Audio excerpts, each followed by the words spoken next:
Hi, I'm Jim Blair, one of the maintainers of Zuul. I want to show you two of the most useful things you can do with Zuul: cross-project dependencies and autoholds. The goal is to demonstrate that a change to an upstream project works in a real downstream deployment before any changes actually get merged. The OpenDev project runs Gerrit for code review and Git for code browsing, and they want to improve the integration between the two by linking directly to Git from Gerrit. To start, my colleague Clark wrote a change to Gerrit to improve the support for variable interpolation and links. You can see this is a change to the Java files in Gerrit's implementation. Then my colleague Jeremy wrote a change to OpenDev's deployment tooling to use the first change.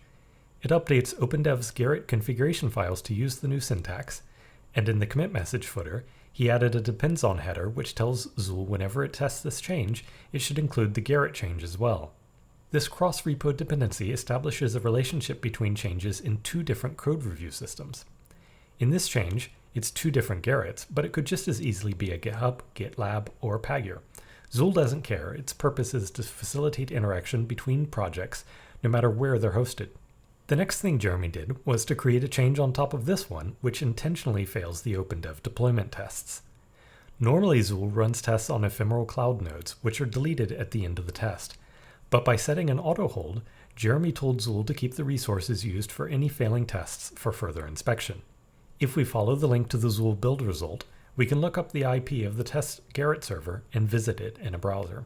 If we mouse over the Git link at the top, we can see it points to the URL we expect it to. Zuul built a Gerrit container image with our patch to Gerrit and deployed it using OpenDev's configuration and let us inspect the result all before any of these changes have merged.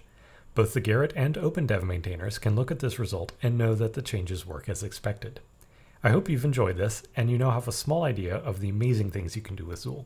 To learn more, visit zuul-ci.org.